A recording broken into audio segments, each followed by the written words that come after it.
I'm a respiratory therapist that works at Georgia Pediatric Pulmonology. We have a neuromuscular respiratory program here, and works in conjunction with the MDA clinic. And I'll introduce the rest of our panel. Dr. Brooks, would you like to introduce yourself? Hi, my name is Anne Marie Brooks. I'm a pediatric pulmonologist at GPPA, and that's it.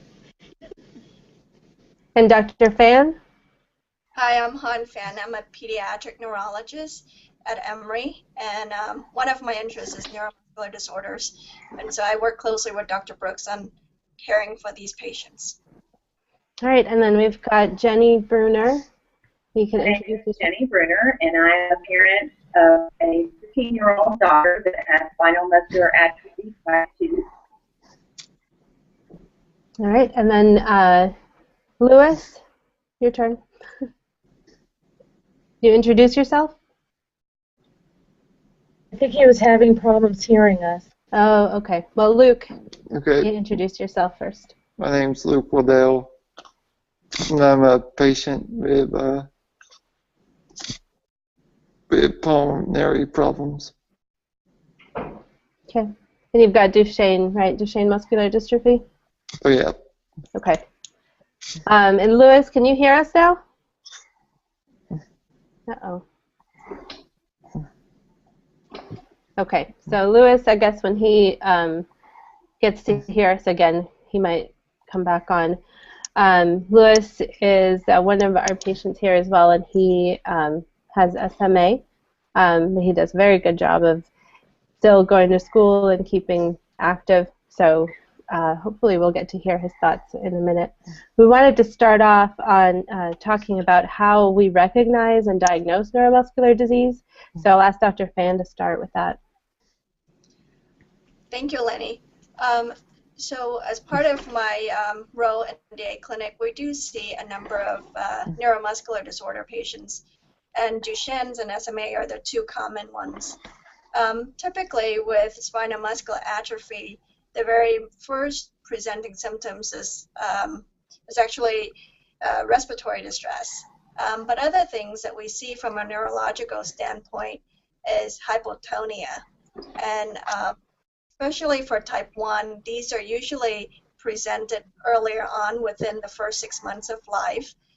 If you have a really good pediatrician, this can usually be picked up very early on. And the child is usually very floppy and very hypotonic and diffusely weak. Now for the type 2 and type 3, they usually present it a little bit later on, depending on the severity of their conditions and their genetic defects. That puts them into type 1, 2, or 3. And so these are the patients that we typically see in MDA clinic. And so the first person who actually encounter a lot of these patients are the pulmonologist, the neurologist, and the pediatricians. Okay, so maybe we'll ask Miss Jenny if you can let us know what experience you had since you have dealt with this firsthand. Well, the first thing that we noticed was she was very slow. She has type 2, so we didn't start noticing her having problems until she was about 10 months old. And she basically was not doing the things that, typical kids were doing at that age. She was very slow to roll over. She was very slow to sit up, very slow to walk. We took her to the pediatrician at 10 months old, and unfortunately, they told me I was being a paranoid mom and to take my daughter home and she would walk when she's ready. So we did that, and we waited a little bit, and it seemed to not get any better. She was not progressing at all. She had kind of flatlined. And about 12 months old, we started looking again. We ended up getting with the physical therapist. And actually, the physical therapist was the one that said, no, there is something wrong, before the pediatrician did. So we started all the testing. It was a very strange diagnosis because of the way her disease had progressed. So we went through MRI, an EMG, and finally the blood work. And it took about 3 months to get the actual diagnosis. And during that 3 months, in her particular case, I think this is extremely common, but in her particular case, in a matter of 3 to 4 months, she had lost a lot. She had a major regression in 4 months. Was no longer able to do even the little things that she could do at 12 months old. And then in her case, after she had that major regression for those 4 months, for the most part, between that and now she's 15 years old, she's somewhat stabilized. Okay. So, Dr. Fan, is that kind of a normal progression of how things go as far as the kind of tests that you need to have to get a diagnosis? Unfortunately, some of the type 2 and type 3, because of their later onset and the age that is related, this is something that we commonly hear as well, where, the pediatricians say, we'll just give it a couple months. And then a lot of these patients then will see multiple subspecialists and getting multiple testings done. So unfortunately, that is the case sometimes. Okay. And then, Luke, you have a different diagnosis. Yours is Duchenne muscular dystrophy. So when you were being diagnosed, what was that like? What symptoms did you notice? Well, I started started getting tired easily, and I walked on the side of my foot and stuff. Okay. My calf started getting big, and that's pretty much how they diagnosed. And when they found out with me, I was in trouble with all that stuff. And my parents thought I was being lazy and stuff. And there's that when they found out. So because you were tired all the time, they thought that you just didn't. But yes. Just didn't want to do things. So, Han, at what point would you recommend parents then get concerned if they feel like their pediatrician isn't hearing them, and what options do they have? They, of course, can always, I think if you bug the pediatrician enough, they make referrals to subspecialists. And if, in the case of SMA, of course, they get to see neurology. With the Duchenne muscular dystrophy, typically, as simple as a muscle enzyme test can help point you toward the correct diagnosis, or at least hinting you to the correct diagnosis. So I think, be persistent and trust your gut feelings about your child's development, just like Ms. Bruner is doing or has done in the past. And I think just push your pediatrician and get a referral. Louis, I know you were 1 year old when you got diagnosed. Can you hear us? Nope, it sounds like he's still having trouble. So Louis was 1 year old, so he was probably looking more at just muscle weakness and hypotonia, meaning that just not having the amount of tone or strength in your muscles as would be normal. But for a child, then you were looking at milestones, right, Dr. Finn? You're looking at if they're developing or if they're starting to do things at the appropriate times or not. Right.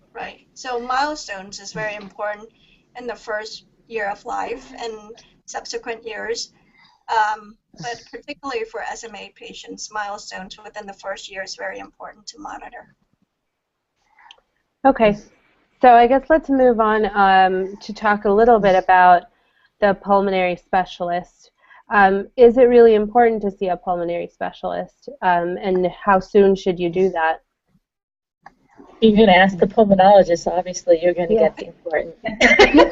You're going to say yes. There's a couple of things that we really wanted to stress to families is that unlike muscles and what we were talking about in terms of milestones where you can see that your child is not sitting up or you can see that your child is not walking, oftentimes you don't recognize when your lungs are being affected until late in the course. So we have a lot of goals from the respiratory standpoint and like to hook up with the neurologist very early after diagnosis, especially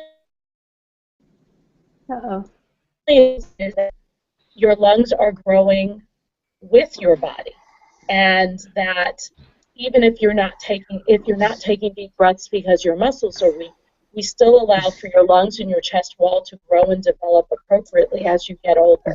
So we can help with talking about ways and measures to do that and to track that. The other role for the for the pulmonologist and the respiratory team is to assess how well your lungs are working. If you're not doing much activity, you may not notice shortness of breath, so which is often the first sign that your lungs or your respiratory system is affected. So there are testing that we can do to measure not only how well you take a breath in, how well you breathe out, but how effectively you cough. And we'll talk about that a little bit later, that your cough is your best safeguard against developing respiratory infections. So if your cough is being affected by your muscles being weak, then you're more likely to develop respiratory tract infections, and that is a significant outcome. The last thing that we want to do then is to give a family tools, both patients and parents, tools to prevent those respiratory infections from occurring. When you get a cold, it's not okay to cough for a week or more. It's not okay for those secretions to stay inside your chest, and it places you at risk for pneumonias. Unfortunately, as you get older, the more pneumonias or infections you have, the more damage to your lungs happen over time. And our goal is always to preserve and improve lung function. The last goal for to discuss with your pulmonologist then is how do we maximize a child's and a young adult's energy and ability to participate in life? Because that's ultimately what we want for everybody, is to be able to feel good, have the breath to talk, not be in the hospital or in bed sick, to sleep well at night so that they can wake up refreshed during the day and have good thinking. We all know what sleep deprivation does to our ability to think clearly. So want to be able to learn in school, participate in school, and to make sure that you have the breath to do that. So I do believe very strongly that with the diagnosis of your neuromuscular weakness should have at least one visit with your pulmonologist to set that stage, to get that information, and to be prepared for what comes in the future. And then how frequently you're followed after that depends on what your needs are. Once you're in a wheelchair, that's the next that it's very important to touch base with a respiratory team, because that suggests weakness of your chest wall muscles, that suggests that you're spending a lot of time in one position, and learning the tools to take deep breaths to keep your lungs healthy become very important. And usually by that age, we can often do lung function tests that really give you a good understanding of how well your lungs are working and how effectively you can cough. Some of the symptoms that you may notice that are more subtle that there's breathing issues is that your chest wall doesn't stretch or rise when a child takes a deep breath. That is an indication that their lungs are not filling completely. And over time, that can cause increase the risk of infections or decrease the ability to breathe effectively, particularly in sleep. Persistent coughing, especially when you have a cold, may suggest that you don't clear secretions effectively and could have help in doing that. Rapid breathing or an inability to complete a sentence on a single breath. So if you notice that a child has to take a deep breath or stop to take a breath, may also suggest that you're not filling your lungs effectively, and you can have assistant in learning techniques and how to do that better. And then lastly, signs of disturbed sleep. So restlessness, waking up a lot frequently during the night, headaches when you wake up in the morning. Those are all signs that you want to bring to your doctor's attention. All right, did anybody see any of these sorts of symptoms, respiratory symptoms or breathing issues before they saw the pulmonologist?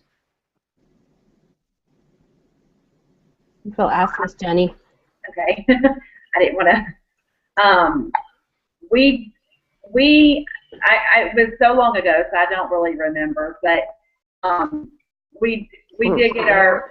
I don't believe we did get with a pulmonologist right away. With a diagnosis like this, there's a lot to learn, and you feel like you got to learn it all really quick. So, you know, although we knew the pulmonary side of it was important, we were working and learning on the stuff that we were dealing with at that very moment. And at that very moment, she was not having any respiratory distress. So she had her first one before we had really learned how to take care of her. So, I mean, I think the pulmonologist should be the next appointment right after you get your diagnosis. It's so crucial that the parent or the person or whatever knows how to deal with respiratory distress, because that is ultimately what's going to take their life. So if you can learn how to deal with it right away, it would have prevented us from a 3-week-long intensive care hospital visit that we almost lost her because we didn't know all this. There's a lot to learn, and I think, you know, I think the first person that gives you that diagnosis needs to tell that parent your number one priority right now is to find out what you need to do with that child if she has respiratory distress, and that's a pulmonologist. All right, well, let's ask Luke and Lewis as well if you guys had any issues with your breathing or when you saw the pulmonologist and what things, what useful information you got from them. Well, I was in a wheelchair like at 11, and that's when I saw the pulmonologist. But I didn't know all that stuff for the disease yet. And I was breathing well then when I first saw the pulmonologist. Luke, did you think it was a waste? Do you remember thinking it was a waste of time at that point? Well, I didn't know what the use it was for. I didn't know why we needed to go there for, so. So you didn't really know at all, like why you were even going. You just went because your parents took you. But yeah, that's when they said to go do it. Did you find that once you started having more symptoms with your breathing, that those visits, the information that you get at those visits, as far as like tracking your lung function and learning different techniques to keep your lung function good, did those become more important in your day-to-day life as you needed them more? Yes, they have. They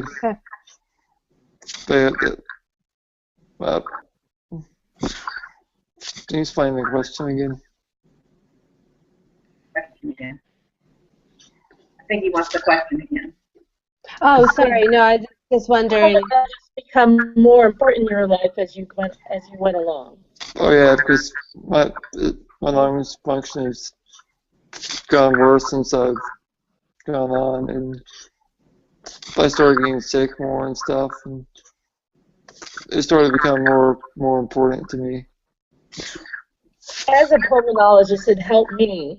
So looking back on it now, what could I have said to you at age 11 or 12 that would have made a difference in understanding how important taking care of your lungs were? Probably like telling me like machines and stuff that could help and stuff. And what will happen to me in the future. So Luke, you have a younger brother. How old was he when he first saw a pulmonologist? Do you remember? It was actually like last year. He was like 14. Yeah.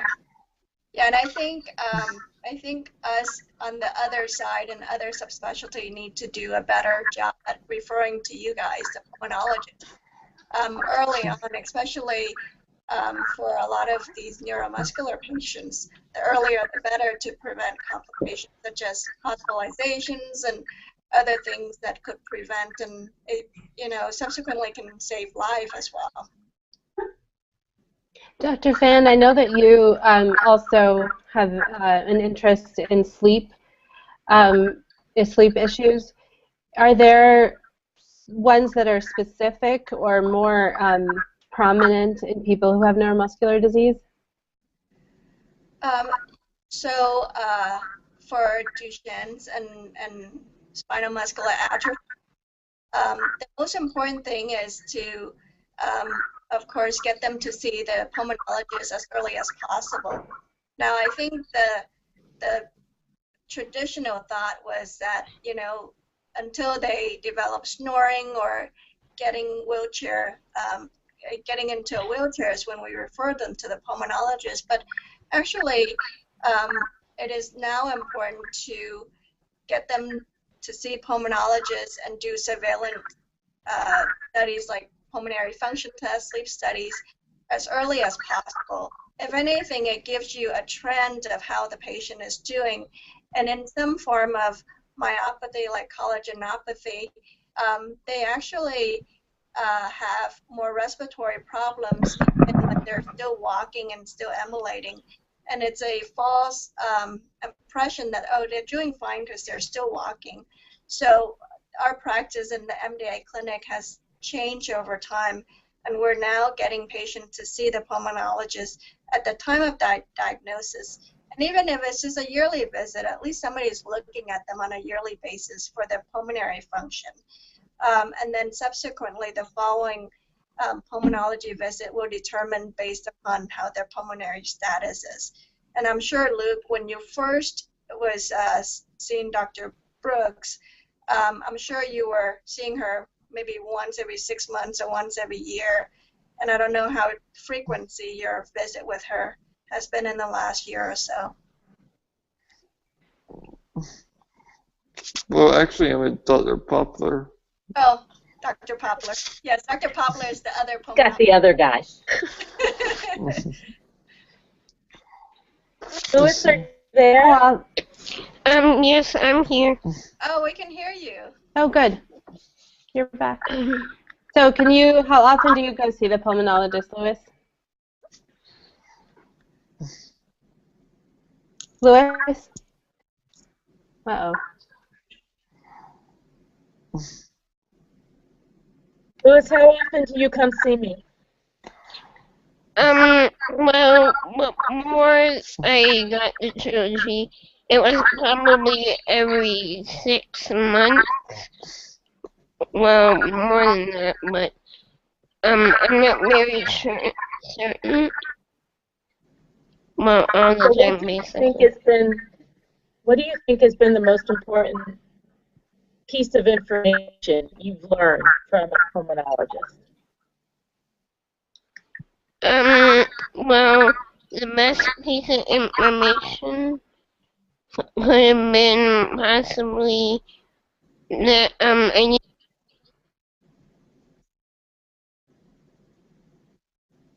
Uh-oh. I think you froze on us, Louis. I guess we'll have to come back to Louis. Maybe we'll ask Luke then. What was the most important piece of information that you got from the pulmonologist? Is that me? Did you say me? Yes, sure. Oh, I'm sorry, I missed that. The most important piece of information from the pulmonologist? Mm-hmm. Probably that we should wear a BiPAP every night. And how long did that take, Miss Jenny? That and just, you know, got us the equipment that we needed. I mean, the equipment is crucial for SMA. I mean, that Ashley would not be alive today if it was not for a cough assist machine. So I think getting us the equipment, and most importantly, which it's not always easy to do with pediatricians. Now, my pediatrician now is better, but most importantly is jumping on things immediately. When Ashley fortunately stays pretty healthy for the most part, but when she has gotten some kind of respiratory illness, I immediately called Dr. Brooks, and she immediately jumps right on it. I mean, it's not something you wait on with these kids. With other kids, they get a cold, and they can have a cold for a week or 2 weeks, but you can't wait with this. You've got to jump on it immediately. And the best thing that we've gotten with Dr. Brooks is the quick response from her and the staff. Thanks. I guess we'll ask Luke again. What's the most important piece of information or most useful information that you got from the pulmonologist? Probably use your equipment, and that's pretty much it. Okay. So Luke's just started in the past maybe 3 or 4 months using the SIP ventilation. So that's the tube that you're breathing with now. And when it was first mentioned to you, did you have thought, did you want to use it right away, or was it something that it took a while to wrap your brain around it? No, it took a while for me to want to use it. Okay. But once you started. Yeah, I love it now. Yeah. What was the hardest part of it to accept? Well, I don't know, but you have to use this thing all day on your face and stuff. But I just didn't like the idea of it at first. What made you decide to try it? But I also had a lot hard time breathing. And so that's what made me want to use it. Okay. So good, and I guess this is a good time to start talking a little bit about what happens to your breathing over time. At the pulmonologist's office, we do lots of testing not lots of, but different tests to try to track your lung function. But we'll ask maybe Dr. Brooks to talk a little bit about what happens over time and why it's important to do the pulmonary function test. So for some of the diagnoses like SMA, which affect your muscles really early in life, in the first couple of years, there's not a whole lot that we can do to test it. It's just an observation and watching patients and preventing illnesses. About 5 years of age or a little bit older, then we can do lung function testing, which measures not only how much air your lungs hold, but how quickly you can get it out. And we also measure how effective your cough is, both in shaking up the secretions and getting them to move within your chest to prevent pneumonia. In a disease process like Duchenne, we can track that lung function over time and watch it slowly go down and intervene before it goes down too early. So that's why it's important, even when you don't have symptoms, to be able to have it what was normal or what your best was when you were still up and about and moving, so that we can compare that to and catch changes as early as possible.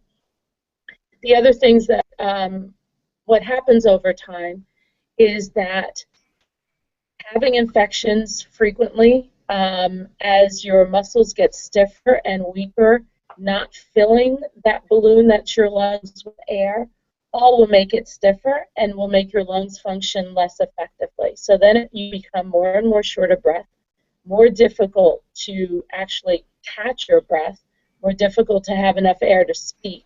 and you are at risk of, like I said, having more and more infections, which in turn then decreases your lung function, which makes it more likely to have infections, and you can start a vicious cycle. So our goal is really to prevent that from happening, or recognizing it as early as possible.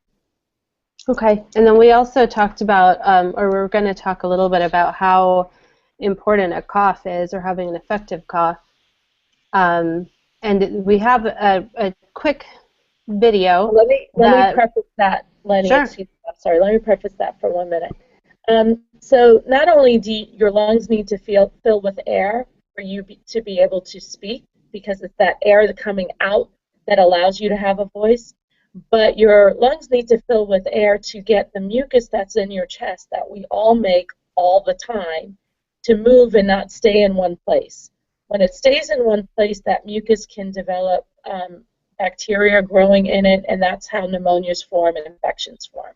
So the whole role of a cough, the most effective way to move mucus, is to take a deep breath and cough to shake it up and get it out of your lungs. So without a cough, mucus has a very difficult time in leaving your lungs or moving around your lungs, and that's when infections happen. Okay, so let's put the video on to play, and then we'll talk again after. It's just 30 seconds or so.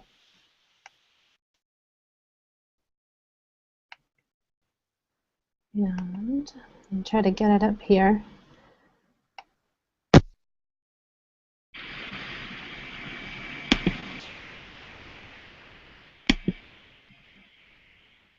A typical cough involves a deep inspiration, tight closure of the glottis, quick and forceful contraction of the expiratory muscles, and then sudden opening of the glottis while the contraction of the expiratory muscles continues. High intrapulmonary pressure is generated. Once the glottis is opened, a blast of air expels foreign particles or secretions. Cough can be impaired when the glottis fails to close tightly, or when respiratory muscles are weak or paralyzed, limiting inspiration and strong expiration.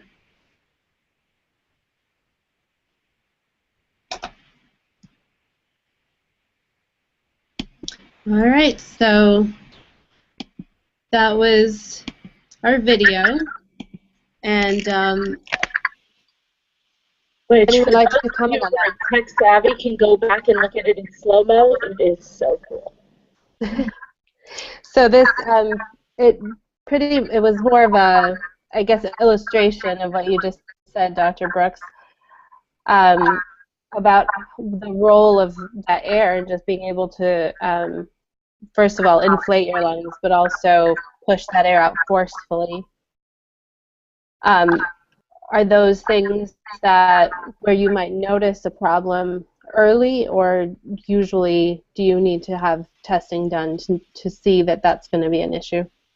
For every patient, that's a little different. Luke, I'm going to send that to you. How did it feel did you notice that you were having a hard time coughing, or how old were you about when you could tell that mucus was getting stuck in your chest?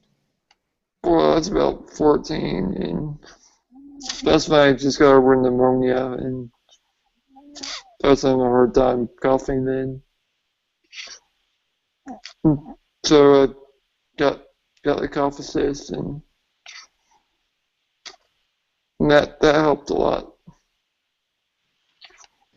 You remember? Sorry, I didn't hear that question. What did it feel like, Luke?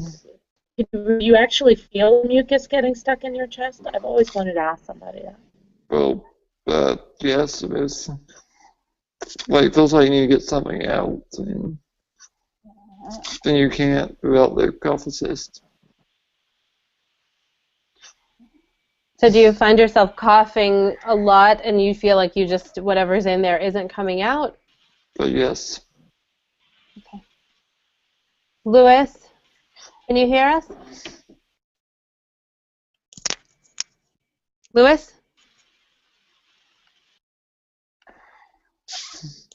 Uh-oh. All right. So I guess we'll ask Miss Jenny, too, if what you guys noticed as far as cough. Well, just talking about can you feel it? I mean, Ashley is old enough now. She can. She said she can feel it in there. I mean, even when and when she's really sick, and we've done treatment after treatment. I mean, we'll cough her every 2 minutes, and I will cough her straight over and over and over and over. I can tell it's not getting out just because you know, how can I tell? Um, I can tell when she's done with the cough assist that she didn't clear it all because it just didn't come up enough, I guess. But she can tell even after we've had a really strong coughing session. She'll say, I can still feel it. So they can feel it there. They know when it's there and it hasn't gotten all out. What about when she was little? What were the signs that you used to let you know that she had a cold when she was younger and couldn't? She, oh gosh, I guess I could hear that rattling in her voice. It's been so long, but I could just tell that she had something in there when she coughed, or if she would try to cough, she has that weak. I could hear just a little bit of mucus in there rattling when she would cough, and obviously I knew she wasn't getting it out.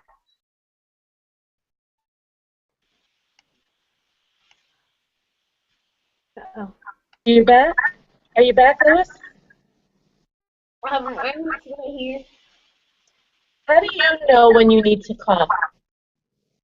Well, usually I feel it in my chest moving around, and my lungs are really tight.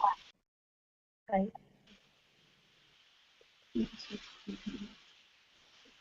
Dr. Fan, I wanted to ask you, is there, from a neurology standpoint, is there a reason why this happens, or is it like, or is it the same as all the muscle weakness that's happening in the rest of your body?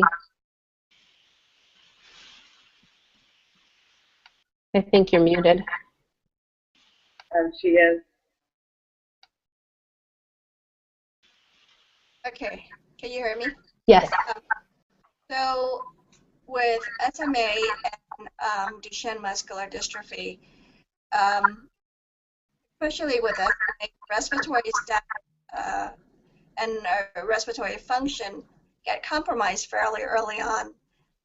It's not the same for Duchenne's. They usually do fine up until in their teens.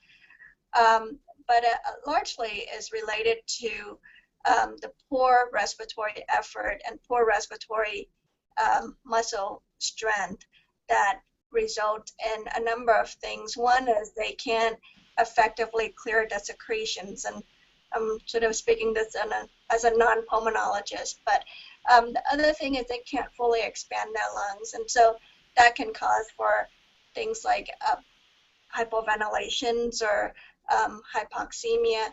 And so in those instances, the machines, especially the SIPs, the BiPAP, and even oxygen supplementations at night, in addition to cough assist and frequent suctions, those are usually really helpful, but it all stems from the muscle weakness as a result of the underlying condition. So does the muscle weakness happen kind of evenly usually? Like, I mean, are the muscles for walking and the muscles that you use for swallowing affected at the same rate as your breathing, or can that be different between one and the other? Yeah, it depends on the conditions. And even for SMA, the different types have different kind of weakness in terms of its severity. So for the type 1, you can see the respiratory status decline fairly rapidly very early on as compared to type 2 and type 3. The Duchenne's patients, they usually do fine, even though they progressively weaker. And we have a number of patients who are wheelchair dependent and still not use any non-invasive ventilations at night. So it's fairly variable based upon the condition as well as the type specifically for SMA. And so that's why it's important that we closely monitor their respiratory status and get them connected with a pulmonologist as possible, just to prevent any complications or any negative outcome that is preventable. Early on, looking at a patient, two young men in a wheelchair, you won't be able to tell whose lung function is down and whose isn't just by looking at them. Right. Because there's so much reserve in your respiratory system. Your lung function can be 40% of what's normal, and you can still talk clearly, you still feel fine, you still don't notice any symptoms, or looking at you, somebody can't notice those things. The only way to pick them up is with lung function testing. And sleep study. And sleep, well, yes. So once you do notice that there's a decline in your breathing or your ability to cough, what kinds of things do you recommend for patients to do to maintain their function or to improve their ability to get their mucus out? I'll ask Dr. Brooks. We've talked a lot about technology, but even before we had these machines, there's a few exercises that you can do. And I recommend this for everybody anyway, because as young children, our lungs are growing. They're growing with our body, and we want to make sure that children with neuromuscular weakness, their lungs also grow with their body. So the best way to get your lungs to grow is actually to take deep breaths. So we'll talk about ways to take deep breaths. Lewis, if you're here, maybe you can show somebody how to stack a breath. We talk about stacked breathing techniques. He's a champ. But simple deep breaths and sighs intermittently during the day can go a long way. Helping people understand that a cough won't be effective without a deep breath first. So even if you still are breathing on your own, like Ms. Bruner said, that efforts for coughing is not very effective. You need to find a way to get that big breath in first, and then try to cough or expectorate. And then there are other techniques where your caretaker, a parent, a friend, or respiratory therapist can actually assist a cough and help you as the patient in generating that breath out that has some strength and the ability to mobilize those secretions. And there's just different ways to cough that, Lenny, I think you can talk about to make what strength you have work for you to the best of your ability. Okay, so a few of the things that we do, or one of the first things I guess people learn is how to do a stacked breath. And that involves really just inhaling and inhaling several times without exhaling. So it's like you're overfilling your lung in a sense, and you're doing that to kind of get more air in than what you normally would with your normal breath. So I know Lewis knows how to do this, so we do a big breath in and hold that breath for a couple of seconds, and then without exhaling, inhale again, and then still hold that breath for a couple of seconds and inhale again, and you'll feel like you're topping off. You generally feel like your chest is stretching a little bit, and that's normal, but what you're doing is really kind of pushing more air in than what you normally do. So then once you exhale, your lungs, you've recruited some of your alveoli to help your lungs be more full. Also, you can do that before you cough so that you can have more air back there, get some air back behind the mucus, and you can push some of that air out. Can you show us how to stack a breath? Yeah, I can. Basically, you take the intermediate short breaths and build it up, and then it does help you expel the mucus and kind of Good job. When do you use your stacked breaths? Usually when I feel like I have some mucus in my chest, or when I wake up, just check if I'm a bit congested. So you do it in the mornings a lot? I don't think Lewis can hear me. Well, we'll ask Ms. Bruner too. Are these techniques that you've used with Ashley? The honest response? Yeah. Honest response is, I think it would have been better for us if we started it earlier. I think now it's almost just too hard for her to do. We've tried to get her to do it. Dr. Brooks has tried to get her to do it, and she kind of does it in the office, but you better believe she'll do it here for me. And I think it's just too hard for her. I feel like she probably thinks it's not really doing anything because it's so hard for her. But she has gotten weaker in the last, 13, 14 years. I think it probably would have been a little more productive in the earlier years, and maybe that would have helped a bit, and maybe she'd be a little bit stronger today than she is if she had done some of that. But we don't really. She just doesn't do it. Her answer is, when I get sick, I use my machines, and I use them until I get better. And we do the BiPAP, not as regularly as we should, but she's gotten a lot better about that. But I don't know what it's called, but the little thing, the yellow thing that has the ball that you blow up. Incentive spirometer.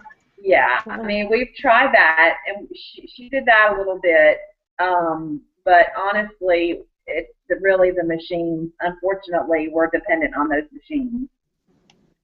So, Dr. Brooks, do you find that happens a lot with your patients? That's where I really, love for my colleagues in both general pediatrics and neurology, is the earlier you make a habit, the more it becomes a habit that you keep. And whenever you try to learn something when you're sick, it's forever associated in your mind with being sick. And this is really a technique that we want people to use and believe in as a method to stay well. And just like you're taught to shift your position or you're taught to exercise your wrists or your ankles, this is a way to keep your lung muscles exercised a little bit and your lungs healthy. So the earlier you introduce a new habit to a child, the less it becomes drudgery and more just a way of life. So are those, I guess, things that would be brought up at a first visit with a pulmonologist or a second visit with a pulmonologist, or does it take longer before we usually start implementing those things? Well, I don't know that you need a pulmonologist to teach you stack breathing. That's one of the points. I mean, that's something that anybody can teach you or you can learn. And I do think, like Ms. Bruner said, you get so much information in that first visit. What I tend to say is, over the next couple of months, we're going to learn about things that you can do to stay healthy. And this is going to be one of them. And when the family is ready in the first couple of visits is a time that you can introduce that. And everybody's a little bit different as to when they're ready to hear that. But the earlier, in my mind, the better. And before you get sick, not wait until you are sick. So Anne, how young is the patient before you can teach them how to do stack breaths? Everybody is a little different. I have adults that can't do it yet because it's conceptually hard. And I guess I haven't found the exact right words to explain it to everybody. But I think if you can blow a bubble, you're probably old enough to learn how to, or blow with, even bubbles. You're probably old enough to at least begin this technique. So you do have to be able to follow directions. So that makes you at least 2 or 3 years old. And some precocious 3 or 4-year-olds can do it, but typically it's closer to Lewis, I think, was very precocious, and he learned at about 5 or 6. But I got him really early. I got him at age 4, so he was introduced to that very early. Are there any other techniques that you find useful early on? So in addition to stack breathing, and even before you can stack a breath, just practicing taking deep breaths. So blowing bubbles, we use pinwheels to take a deep breath and then blow so that you get the feedback of watching the wheel go round and round in circles. We've used blowing pieces of paper, cotton balls across the table. Again, you have to take a deep breath to be able to blow that out. Harmonicas, anything that involves taking a deep breath in a child as a game becomes an opportunity then to help them exercise their lungs. That's great. Is there... Jenny, you're muted. You started to talk. Okay.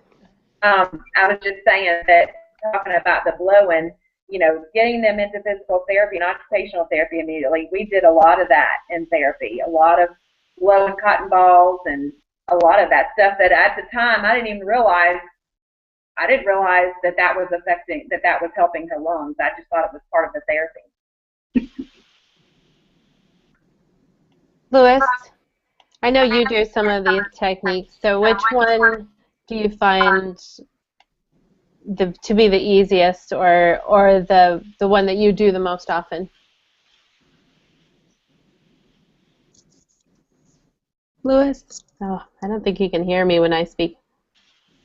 Can you hear me? Yes. Okay. What are some of the breathing exercises that you do to help stay well? Nope. I use a huffing snack most of the time. The hot cup, which I've been doing very frequently lately to get rid of mucus, and that's about it. Huff coughing and quad coughing, right? Right. So good. The huff cough then is a little bit different. You are taking a big breath and then like very forcefully trying to push that out a few times before you actually cough, and it helps you kind of gather the mucus so that when you do cough, it's more effective. Lewis, can you show us how that goes? Lewis, can you show us a huff? Can you please repeat that again, please? Can you show us a? Sorry, you keep reading it out. Can you show us a huff? Basically, What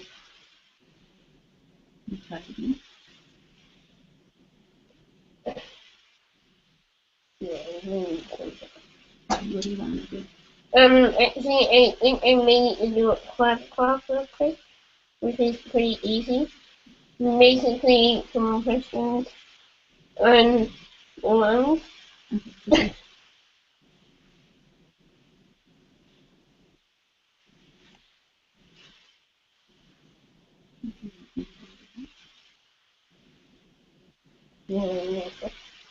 Would you like me to do it again? Sure.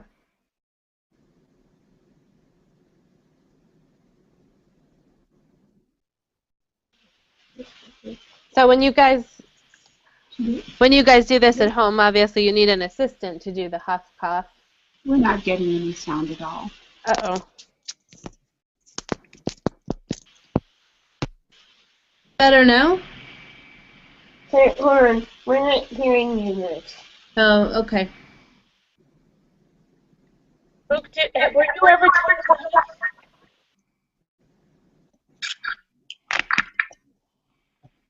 Did you ever do a huff cough?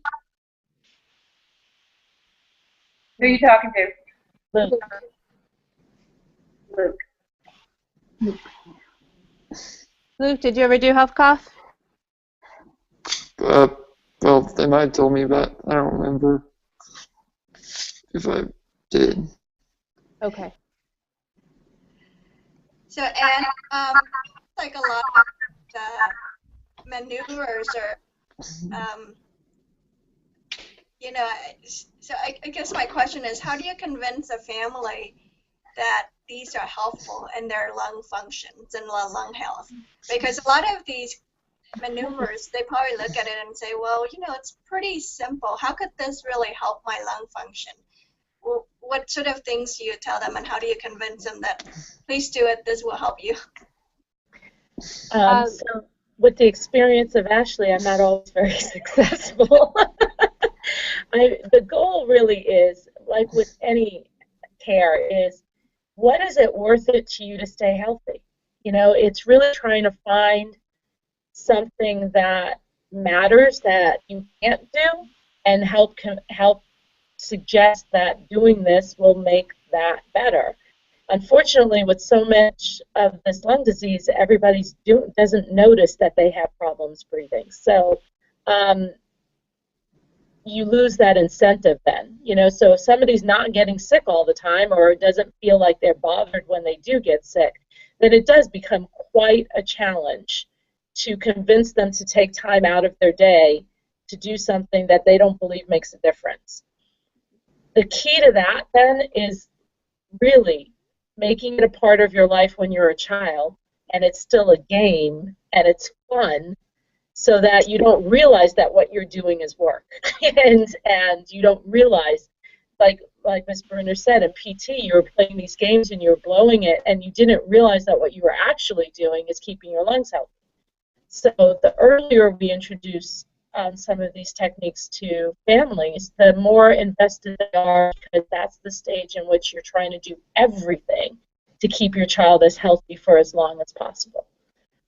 I also think that if people understand why, or like what this exercise is doing for them, it can be helpful too. Sometimes we forget that the other person doesn't really know what that technique is doing for them. So it's very easy for someone who's been doing it or who knows what it is to just explain, this is how you do it, you should do it. But it's not always easy to convey what that's doing for you and what reasons you have, like why it's worth your time to do it. So for young families, for families of young children, a lot of that discussion is, you know, 20 years ago, children with SMA passed away from pneumonia. Part of that is because their lungs didn't grow with their body. We can do things now to help their lungs grow, to really keep their lungs healthier if we start them early, so that that first illness that they have doesn't become devastating. The same thing with Duchenne muscular dystrophy. You know, now that boys are living more functional, healthy, longer lives, we want their lungs to grow and stay just as healthy with them as everything else. So sometimes that takes a little bit of work. You can't read without learning your letters. So you have to be able to stay healthy by keeping your lungs healthy. And that's the argument that has been the most compelling for me, is that our goal right now is not to just treat illnesses. It's to maximize the quality of the life that you live and keep as little of that in the hospital as possible. So I guess this is a good time to kind of ask everyone, since we're wrapping up, to just see what any last thoughts or any kind of parting words that you would like to for people to know. What do you wish you had asked, or what things do you think are important for people to know when they're starting out dealing with neuromuscular disease? And I guess we'll start with Dr. Fan. So I guess my closing remarks would be kind of going along with pulmonary and lung health, is that now that there are a number of clinical trials that are ongoing, as part of their inclusion and exclusion criteria is based upon your pulmonary function test, your lung functions. And so, you know, especially for the SMA patients, it depends on how long and how often you have to use your pressure assist machines. I think all of those are important, and therefore, in the long run, you know, because there are no cure for a lot of these conditions, Duchenne's and SMA, clinical trials is an important aspect in terms of treatments for these patients, and part of that healthy pulmonary function is what's required to be a participant of this trial. And so it's now more important than ever to be part of that and to have healthy lungs. Thank you. I'll ask Miss Jenny now. I guess I'm speaking from a parent's point of view, and what would I tell a parent whose child was recently diagnosed with a neuromuscular disease? And my first and foremost would be to take a positive approach. We got a very negative diagnosis. It was very much go home and take care of your child, and we probably won't see you in a year. And I hope that that was from her neurologist. I hope that it's gotten better. I hope these diagnoses given to these families are more promising, because if I had taken that neurologist's advice and not learned about her disease, she may not be here today, and she's 15 years old. So, you know, my advice would just be, you know, every child is different. Like Dr. Han said, type 2 has a huge wide range with SMA. I mean, we call it in the SMA world, we call it a weak 2, a mild 2, a regular 2, and a strong 2. I mean, there's just so much variation. And, you know, you have to look at every day as my child's going to be here tomorrow. And what do I need to do to keep my child here? And the most important part with neuromuscular diseases is the pulmonary functioning. And learning what you need to do right away, getting the equipment that you need, getting with the right pulmonologist that's on board with what needs to be done when your child gets sick, and, you know, staying on top of illnesses. Thank you. I guess we'll ask Luke now, too, if he has any parting words for us. I guess the question I would ask is, how would this machine help me, or this exercise help me? That'd be the question I would ask. So you think that making sure you understand why you're doing those therapies is important for patients? Yes. Thanks. And we'll ask Louis, too. Louis, do you have anything you want to tell people that would be important for them to know?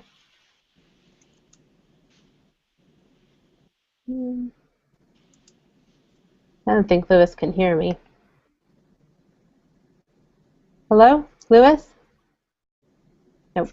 All right, well, we're going to end there. I want to thank everyone who participated with us today. This has been really great, and I hope that we were able to help a lot of people who are starting to deal with neuromuscular disease so that they can ask the right questions and get the answers that they need to really help their children and be healthy as long as possible. Mm-hmm.